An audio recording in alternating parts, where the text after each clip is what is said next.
es una cardiopatía ya cianótica. ¿No? Cianótica. Entonces, la cardiopatía más frecuente, la cardiopatía cianótica más frecuente en los niños, al nacimiento, habíamos dicho que es la transposición de grandes vasos. Pero a partir del año de edad, la más frecuente es la tetralogía de Fallot. Y la tetralogía de Fallot es la segunda después de la transposición de grandes vasos. ¿Por qué? Porque la mayoría de pacientes con el año de edad, la mayoría de pacientes con transposición de grandes vasos ya se mueren. Desgraciadamente es así. Tiene mal pronóstico. Y representa un 75% de cardiopatías cianóticas en niños mayores y adultos no operados. Ya ustedes saben las características, ¿no? Ya sería un insulto, supongo para ustedes decir cuáles son las 4 características de la tetralogía de Fallot, ¿no? Pero no les preguntan así en los exámenes. En los exámenes les preguntan la trilogía de Fallot, ¿no? O la tetralogía de Fallot. No les preguntan así de fácil, ¿no? ¿Qué es lo que pasa en estos pacientes, no? Ya es una fisiopatología completamente diferente, ¿no? Porque este paciente ya es una cardiopatía cianótica, quiere decir que es una cardiopatía de hipoflujo pulmonar, ¿no? Hay un shunt de derecha a izquierda, ¿no? De derecha a izquierda debido a la estenosis pulmonar moderada a severa, ¿no? Acá hay una estenosis, ¿no? Por lo tanto, esto va a provocar de que haya una mayor resistencia al flujo, entonces hay un shunt de derecha a izquierda, ¿cierto? Porque tiene un CIB asociado, ¿cierto? Si disminuye la resistencia periférica, con algunos estímulos, el ejercicio, el llanto, el dolor, aumenta el shunt. Y esto es lo que provoca la crisis hipóxica, que a veces si es muy intensa puede provocar incluso ACVs y muerte. Pero este paciente ya de por sí tiene una hipoxia crónica, ¿no? Porque acá hay una estenosis, ¿no? Toda la sangre se va de frente hacia la circulación izquierda sin haber sido oxigenada, sin haber pasado por el pulmón. Entonces el paciente va a presentar policitemia, que lo hace más riesgoso de trombosis cerebral y pulmonar, alteraciones en la coagulación y ferropenia.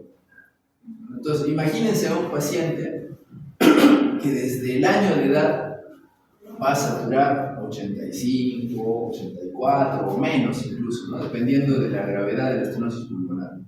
¿Cómo va a ser su desarrollo? ¿Cómo va a ser su crecimiento? Pues va a ser deficiente, ¿no? Va a ser un futuro progresista. Entonces, por eso es que tenemos que actuar rápido. Por eso es que tenemos que actuar rápido. Si no, el paciente ya después es irrecuperable, ya no hay nada que hacer.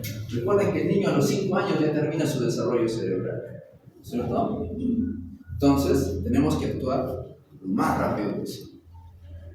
Entonces, en estos casos es rara la insuficiencia cardíaca congestiva, ¿no? De lo que normalmente presentan los pacientes con adultos, ¿no? Pero la cianosis se presenta al año de edad, prácticamente todos están ya cianóticos, ¿no? Lo que les va a dar el diagnóstico son las crisis hipoxémicas, que son más frecuentes hasta los 2 años de edad, ¿no? Cianosis severa, convulsiones, pérdida de conciencia y muerte. Hay diferentes grados, ¿no?, de estenosis pulmonar.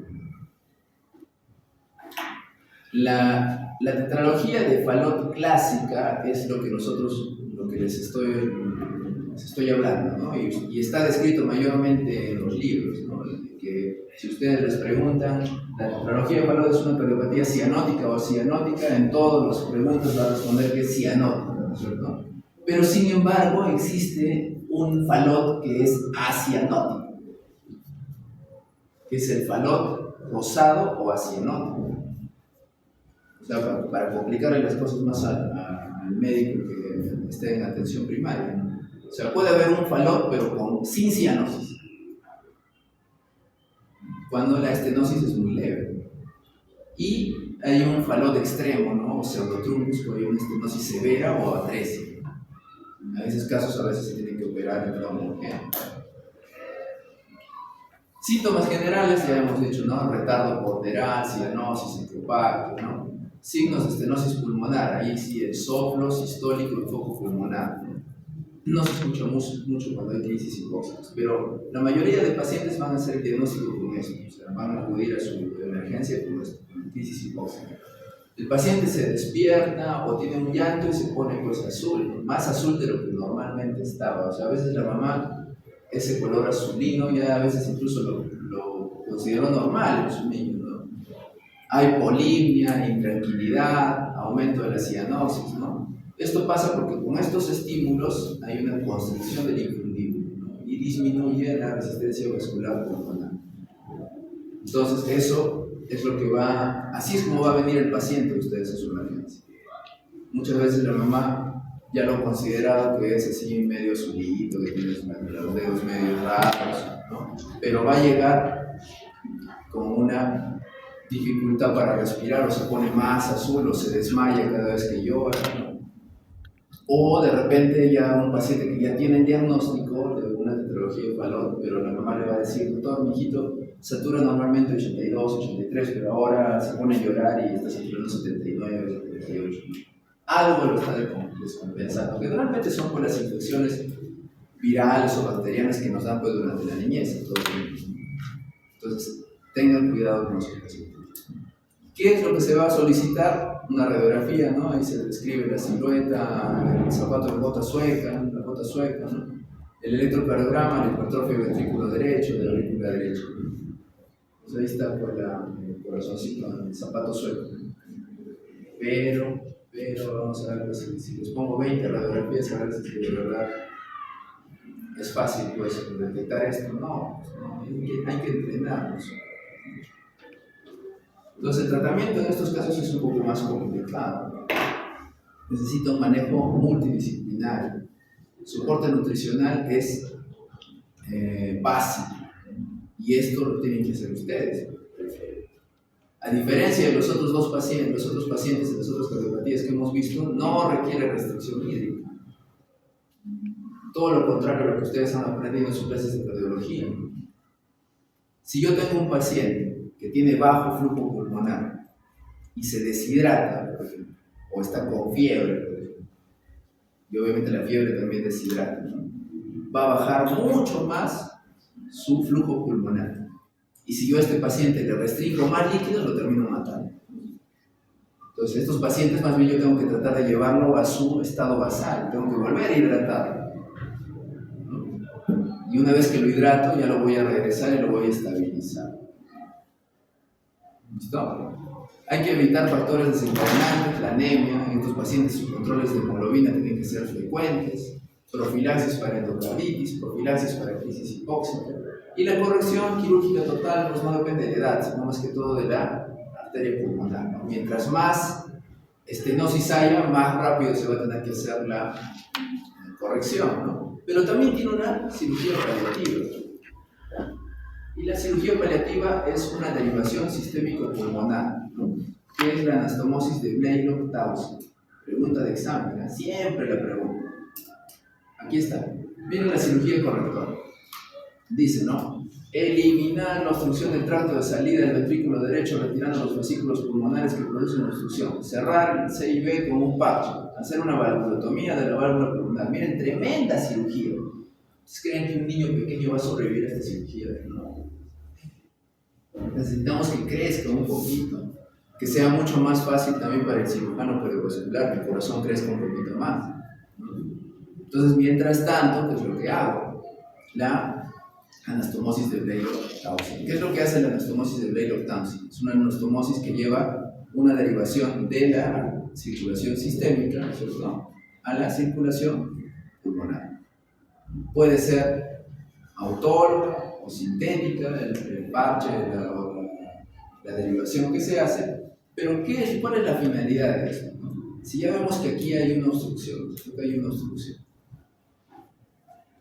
una estenosis.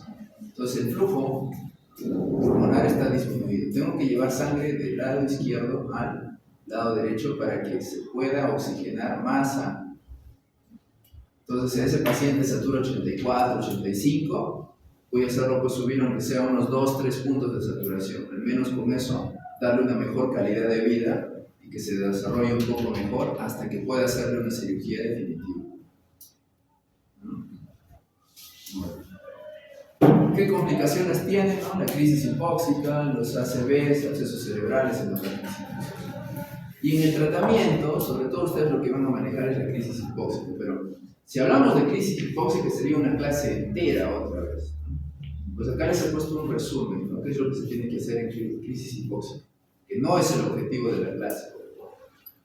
Solamente tenemos que dar un vasodilatador pulmonar y vasoconstrictor sistémico.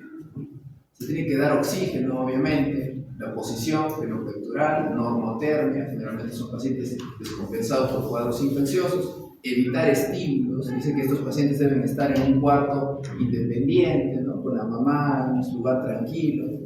Un reto para nuestro sistema de salud, ¿no? Donde a veces ni las clínicas tienen cuartos independientes, ¿no?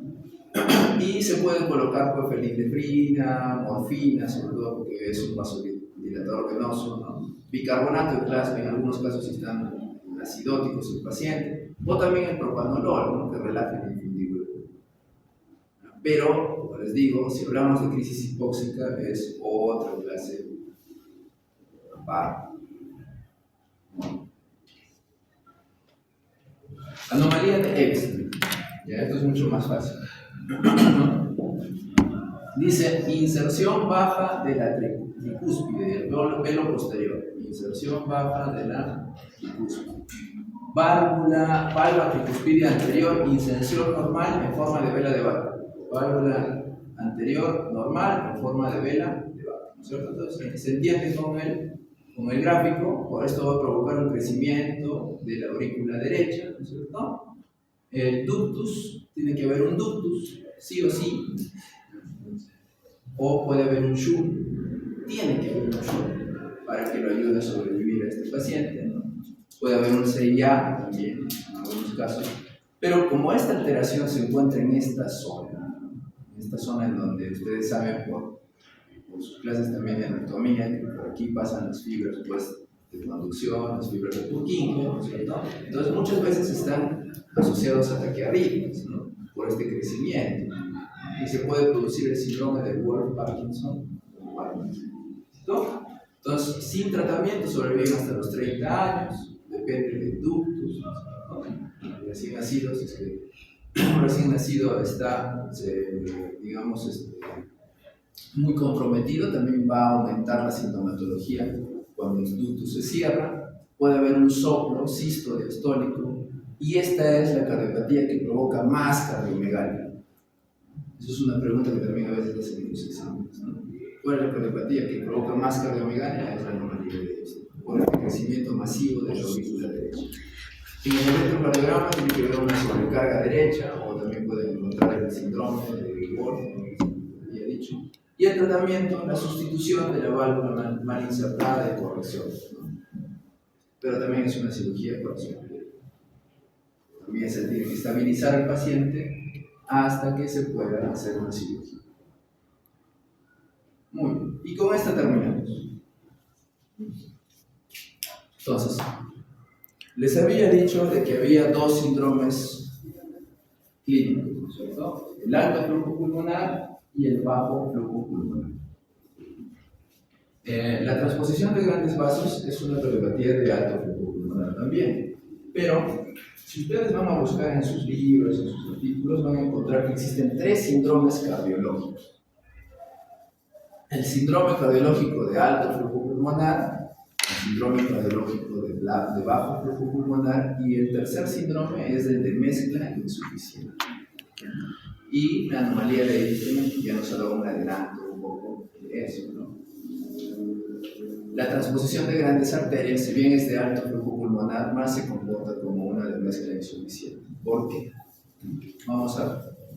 Entonces, la cardiopatía cianótica, les hemos dicho que es la más frecuente en nacimiento, ¿no es cierto? Más frecuente en varones, por lo tanto tiene mal pronóstico, ¿cierto? ¿Qué es lo que sucede? Que del ventrículo derecho sale la circulación sistémica y del ventrículo izquierdo la pulmonar. Entonces es necesario un shunt para que sobrevivan, un CIA, un CIB, un NIT. Entonces, a ver, hagan su esquema mental, ¿no? Si es que del lado derecho sale la sistémica y del izquierdo sale la pulmonar, se van a dar cuenta que se formarían dos circulaciones paralelas, ¿no? Que no se mezclan en ningún momento. Entonces necesita un shunt para que haya una comunicación entre las dos circulaciones y ese paciente sobrevive. Entonces, o hay CIA, o hay CIB, o hay un ductus, pero tiene que haber. Eso significa que a las pocas horas este paciente se va a complicar porque el ductus se va a cerrar sí o sí, ¿no es cierto? A las pocas horas del nacimiento el ductus se cierra. Entonces, esta es una cardiopatía ducto-dependiente. Entonces, esta es otra cardiopatía que nos va a hacer corretear el testosterona. La clínica, cianosis desde el nacimiento, que aumenta al cerrarse el ductus, ¿no? Sudoración y dificultad para alimentarse, y en el electrocardiograma sobrecarga de los ventrículos derechos, obviamente porque están manejando más presiones.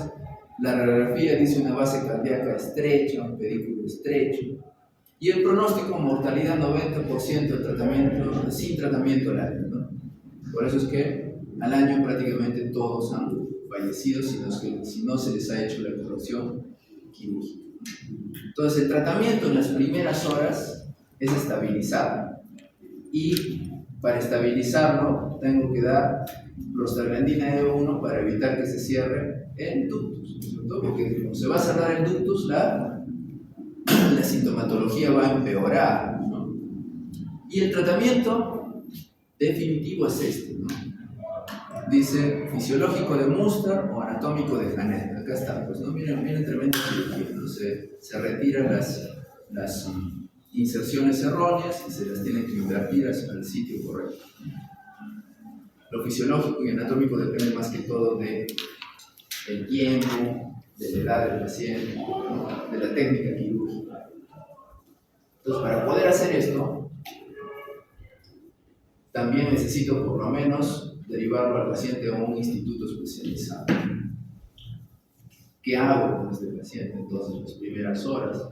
O incluso en un hospital de mayor complejidad, ¿no? Necesito estabilizarlo, necesito preparar al paciente. Entonces se tiene que hacer esto, una atrioseptostomía de Rashkin, que esto vendría a ser el procedimiento paliativo, ¿no? Les había dicho de que tiene que haber una comunicación, ¿cierto? Puede ser un CIA, un CIB, el PCA, que igual se va a cerrar, ¿no? Entonces, ustedes conocen las sondas Foley, ¿cierto? Las sondas Foley es un dispositivo similar a una sonda Foley que se ingresa por cateterismo, ¿no? Pasa por el CIA al otro lado, inflan el globito y jalan. Y el huequito que era chiquito lo voy a hacer más grande, ¿no? Estoy jalando para romper la pared del CIA, de la pared interauricular, sobre todo el septo interauricular. Entonces el huequito chiquito lo estoy haciendo más grande. ¿Por qué? Porque ya se está cerrando el ductus. Así le den un montón de prostaglandina, el efecto es parcial, ¿no? Igualito se va a cerrar. Entonces tengo que estabilizarlo de otra forma, tengo que abrir el huequito y hacerlo un poco más grande para que haya una mejor comunicación entre las dos circulaciones. Por eso se le llama síndrome de mezcla insuficiente. Eso me va a dar tiempo hasta que pueda ser referido, estabilizado y se pueda hacer la cirugía definitiva, ¿no? Porque acá sí se tiene que operar sí o sí. Acá no hay fallas, porque aquí sí, si no lo opero se va a morir antes del año. Muy bien. Entonces ahí terminamos.